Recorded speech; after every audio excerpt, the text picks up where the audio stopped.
ba tey ci lu ñeel mbirum Pape Cheikh Diallo moom yi ak ñi mu àndal ci li leen di tuumaal nee ñu itam procureur day fi mu ne nii am na benn équation maanaam daal loo xam ne fi mu ne mbir la mu ko jaaxal moom procureur ci boppam mi war a xam ne moo war a saytu dossier bi. Seneweb ñëwaat kon ci li nga xam ne kon fa la mbir ma toll ak itam wax ne dañ leen a nar a déféré jébbal leen procureur waaye lu bokkut ak poursuite pénale yi nga xam ne war nañu leen koo def. procureur moom am na beneen jafe-jafe beneen fi mu ne nii mooy nan lay def ak ñii ndax kat ñoom ñi itam dañoo am wéri yoo xam ne dañ leen war a taxaw ci am faj ndax dugal leen nii boole nag prisonniers yi ak garde pénitentiaire yi loolu tamit wóorut mën na leen ko kon daal di wàll. ñoom Seneweb sax day mel ne lii ñu wax ci l'observateur lañ ko jëlee waaw l'observateur lañ sukkandikoo lii ndax juróom-ñett ci fukk ak ñaar yi dañoo am wéri gi léegi procureur daal nee ñu kon fi mu ne nii daal li mu gën a gis mooy ñii mu isolé leen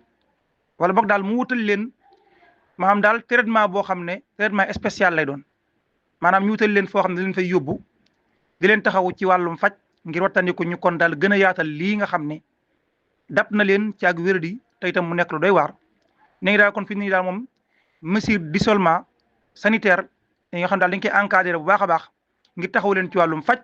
léegi daal boo xamee daal ci la nar a jëm waaye itam jaaree ci itam respecté seen dignité humaine ak itam li ñuy wax confidentialité médicale. ndax du lépp la ñu war a fësal ci wàllum faj moom daal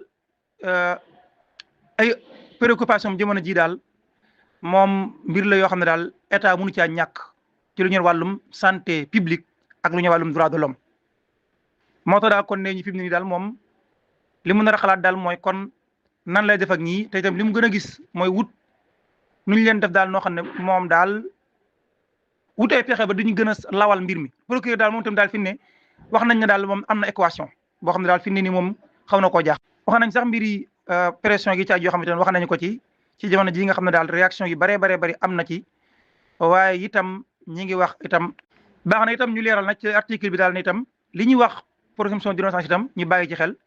ndax procédure bu ñu ko tollee yu mel nii day laaj itam ñu